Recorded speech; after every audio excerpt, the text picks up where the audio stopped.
Welcome to Soccer Gaming, and welcome to the channel full of episodes that teach you how to play Raid Shadow Legends. On this channel, you will find helpful guides, builds, and tutorials that will help make you a better player.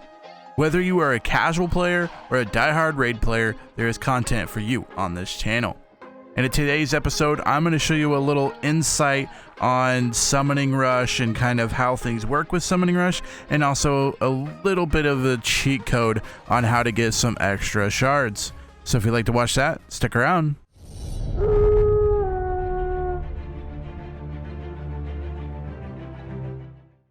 So there's going to be a couple of champion chase tournaments coming forward and trying to get everything that you need in order to get some legendaries. And so I wanted to walk you kind of through what you should know. There's mystery shards, ancient shards, void shards, and sacred shards, all of which give you a certain amount of points. If you go to the actual tournament itself, the champion chase tournament, it will tell you how much each of these will get you in the info tab. And based on what you pull, that amount will go to the leaderboard here. And basically what you want to do is get up high enough on the leaderboard to where you're getting some rewards that you need, whether it be just the diamonds or whatever you need. You kind of put yourself in a position with the pulls. So I want to walk you through some of the pulls and kind of how that works and how we're going to go about getting more shards and whether or not you want certain things. So like for this, I want tournament points. I'm going to need to make sure I hit the 1800 in order to get that. So I have about 400, 300 more to get, and based on what I pull will kind of help me get there. So the ancient shards, if you're wanting some additional ancient shards, there's only a few things I would tell you to spend your gems on. There's either the masteries, where you can unlock the whole table of masteries. It's going to cost you 800 gems, or it's to get some ancient shard pulls if you're needing some ancients during the actual tournament. So that's what I did here. Is you go in here to shop, go to gym shop, go over and get the big shard pack for 900. The small shard pack, not really worth it. You get 300. I'm not worried about the silver. So 300 for 270, or you can get 11 for 900. So that would be my suggestion, is use the big shard pack and use your 900 gems there to get 11 additional ancient shards and pull until you can get where you want to in the tournament, and then you don't have to worry about it anymore. So I went ahead and used my 900 gems, and make sure that you're collecting them in your inbox. You won't like automatically get the shards, you have to go collect them.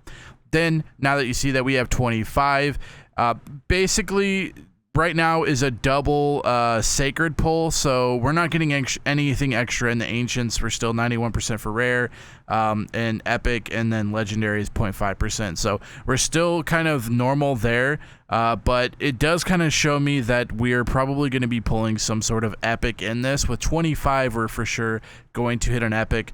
That first rare gets me 10 tournament points.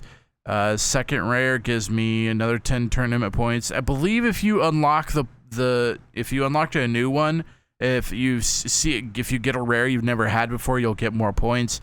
But all of these is basically worth 10 points. All right, we got Ugo. That's huge. So 250 points for the epics, and that should get me where I want to. Let's take a look at Ugo. Yeah, Ugo's nasty. Don't really know much about Ugo right now. Looks like Hydra. Looks like you pretty much use him or her in whatever you want. The attacks one enemy, 35% chance of putting a leech debuff, 2 turns chance. Okay. Chances increased by 5% for each alive enemy. Okay, that's based on attack. Attacks all enemies, has 75% chance of placing a 60% decreased defense, which is the big one. Debuff for 2 turns also has 50% chance placing block debuffs. Okay, chance of releasing. So booked out, you can get it to what, 60, 75, 85, 95, 100. So you can get it to 100 on the placing decreased defense, which is huge. That's huge. And then the last one is removes all heal reduction debuffs, allies, and removes one random debuff, 20% of the champion's max HP. That's big. If all allies are dead, revives them with 50% HP, then fills their turn meters by 50%. So That's huge. I mean, Ugo, I would say we're going to have to book her out for sure. But I think Ugo's a really good pull. But that was 250 tournament points there. So we're going to go ahead and take a look and see if we got... No, I don't want to buy your stuff. I don't want to buy it. Tournament, champion chase. So we did get where we wanted to go. It did move us up. Well, it didn't really move us up in the gyms, really. But we got where we wanted to go. And honestly, we used 900 gyms. If we could get gyms from finishing in the top 10, we can kind of make those gyms back. But that's pretty much what you're going to want to do. And the one that's coming up soon is going to be for the fusion. And so if you're going for the fusion, you might need some extra ancient shards to possibly pull an epic for the 250 or whatever the pull is. And so that is a way of doing it. If you have some gems that you're like, well, either masteries or getting some ancient shards, I think is a good use of your gems. And you can kind of make gems back, and a lot of these have gems in them. So I could possibly make back some gems, but what you don't want to do is get up in like number 5. Number 5, you get nothing. You get nothing for number 5. So it's first, second, third, and fourth, or you're going to want to get some gems in the Champion Chase tournament. But that's how you're going to kind of do it in the Champion Chase tournament. If you need some extra ancient shards, that's how you're going to go ahead and get them, and then just pull them until you get the amount you need. So I hope this guide was helpful to you. If you have any questions, make sure you comment them down below. If you guys enjoyed this video, make sure you give it a big thumbs up. Also, feel free to hit that red subscribe button because we have plenty more Raid Shadow Legends content coming out very soon. Till next time, Slacker out.